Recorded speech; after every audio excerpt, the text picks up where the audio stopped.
Hi friends, ఈరోజు short cut మనకు ఒక పార్సల్ ఫ్రాక్షన్ ఇచ్చాడంటే అయితే a plus b plus c అడుగుతున్నాడు. సో మనకి ఏ కావాలంటే ఏం చేయాలి? దీని ఈక్వల్ టు 0 చేయాలి. దీని ఈక్వల్ టు 0 చేస్తే x ఈజ్ ఈక్వల్ టు 1.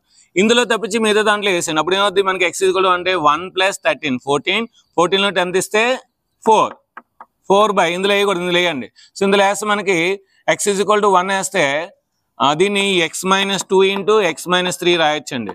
ఇప్పుడు x ఈజ్ ఈక్వల్ 1 వేస్తే -1 -2. సో -1 -2 అంటే 2 అండి. సో కనుక 2 1s 2 2s అంటే ఏ వాల్యూ 2 వచ్చింది. నెక్స్ట్ b వాల్యూ వేయండి. సో b వాల్యూ కావాలంటే ఏంటి? ఇది 2, ఇది 0 చేయాలి. ఇది 0 చేస్తే x ఈజ్ ఈక్వల్ టు 2 వస్తుంది. x ఈజ్ 2 ఇందులో వేసండి. 2 స్క్వేర్ అంటే 4 ప్లస్ 13 17 ఇది 20. 17లో 20 తీస్తే మనకి -3. సో -3 బై ఇప్పుడు మనం ఇందులో వేయకూడదు, ఇందులో వేయకుండా ఈ రెండింటిలో వేయాలి. 2లో 1 తీస్తే 1, 2లో -3 ఇస్తే -1. సో కనుక -1 అంటే ఇది 3 వస్తుంది.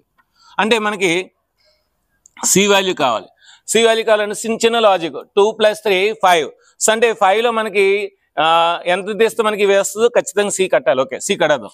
So C is equal to X is equal to 3 అండి. సో 3 అంటే ఇందులో తప్పించి మీ దాంట్లో వేయాలి. 3 స్క్వేర్ అంటే 9 9 + 13 9 + 13 22. సో 22లో 30 తీయండి. సో 22లో 30 తీస్తే మనకి -8 బై సో ఇందులో తప్పించి మీద దాంట్లో 3లో 1 తీస్తే 2 3లో 2 తీస్తే 1 అంటే 2 1s 2 2 1s 2 4s.